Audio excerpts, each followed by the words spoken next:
नमस्कार, news for nation देख रहे हैं आप। मैं हूं आपके साथ धीरज सिंह। बोचाहा विधानसभा सीट पर हो रहे उपचुनाव में आरजेडी की जीत हुई, जिसके बाद से कहा जा रहा है कि एनडीए में घमासान मचा हुआ है। कल मुख्यमंत्री और राज्यसभा सांसद सुशील मोदी ने कहा है कि हार की बीजेपी और एनडीए में समीक्षा होनी चाहिए। उन्होंने कहा है कि आखिर क्या कारण है जो भूमियार समेत अन्य जो जाति के वोटर हैं वो आरजेडी के तरफ शिफ्ट हो गया, इसकी समीक्षा होनी चाहिए। हमारे साथ हैं आरजेडी एमएलए अनिल सहनी जी। सर, सुशील मोदी के बयान को पहले आप कैसे देखते हैं, जिसमें उन्होंने कहा है कि जो भूमियार वोटर हैं, जो अन्य कास्ट के जो वोटर हैं, वो आरजेडी की तरफ शिफ्ट हुए, इसी के कारण आरजेडी की जीत हुई है?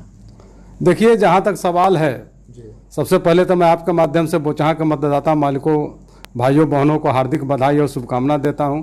और जहाँ तक सुशील मोदी जी का सवाल है कि समीक्षा करना, समीक्षा क्या चीज़ के करेंगे?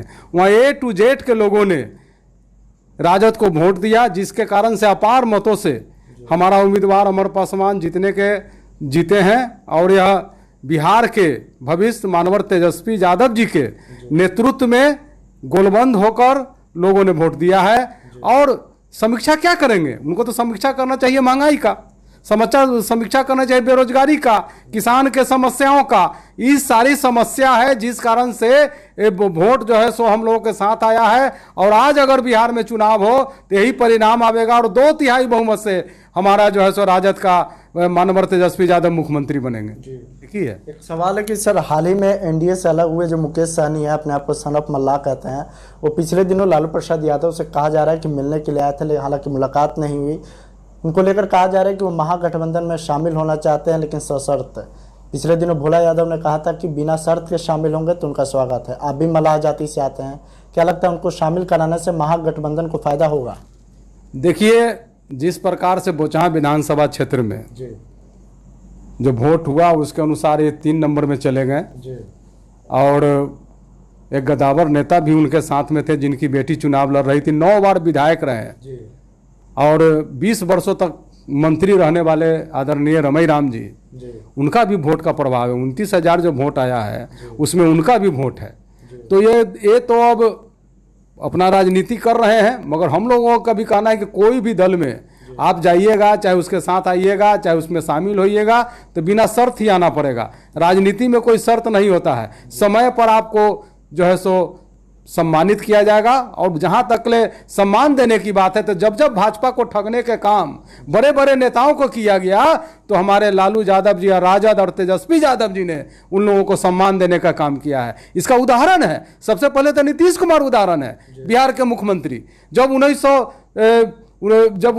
2014 में जब इनको हटा दिया गया था एनडीए से, और जब हट गए थे और कहीं का नहीं थे, तब इनको यही लालू यादव और राजद ने इन्हें पनाह दिया था और महागठबंधन बनाकर ज्यादा सीट राजद को रहते हुए कम सीट वाला नीतीश कुमार जी को मुख्यमंत्री बनाने के काम किया था। भले ही बाद में पलट गए वही रामविलास पासवान जी, इनको भाजपा वाला जो है सो तीनों भाई को हरा दिया, मगर इनका राजनीतिक पनाह रामविलास पासवान जी को देने का काम अगर किया तो राजद और लालू यादव ने इनको राज्यसभा भेजकर राजनीति को जिंदा किया है। तो मुकेश सहनी जी इस सारे बातों को समझते हैं और इनको ठोकर लगा है। और ठोकर लगने के बाद अगर इनको बुद्धि बढ़ा है कि शोषित, उपेक्षित, गरीब, गुरबा, पिछड़ा, अति पिछड़ा, अल्पसंख्यक, इन लोगों का जो मान और सम्मान और ए टू जेड का मान और सम्मान, स्वर्ण गरीबों का मान सम्मान, बेरोजगारों का मान सम्मान, किसानों का मान सम्मान, नौजवानों का मान सम्मान को ठेस पहुंचा है, तो आप मुकेश सहनी बिना शर्त, किसी प्रकार का शर्त नहीं रखते हुए, मुकेश सहनी आप मेरे छोटे भाई हैं, मैं आपसे अपील करूंगा कि आप बिना शर्त इस बेईमान सरकार को हटाने के लिए आप हमारे साथ आवे और कोई शर्त न रखे। शर्त एक होना चाहिए कि केंद्र से और बिहार से इन बेईमान सरकार को उखाड़ने का। इस शर्त लेके आते हैं तो हम आपका स्वागत करते हैं। एक आखिरी सवाल है, लेकिन मुकेश सहनी तो कह रहे हैं कि जो बोचाहा उपचुनाव में जो उनका वोट प्रतिशत आया, जो वोट आया है, वो मल्लाह जाति का है, उनके पार्टी का है, उनका है।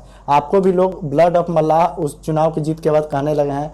क्या लगता है कि उनकी कमी उनके ना रहने से आरजेडी को खलेगी? अगर आने वाले समय में आते हैं तो फायदा होगा? देखिए, सवाल उठता है कि हम तो पहले भी आपसे कहे हैं कि बोचाहा विधानसभा में 9 बार विधायक रहे आदरणीय रमई राम जी, और उनका वहाँ समाज का वोट जो है लगभग 35,000 वोट है रविदास का, तो उनका वोट क्या उनको नहीं पड़ा?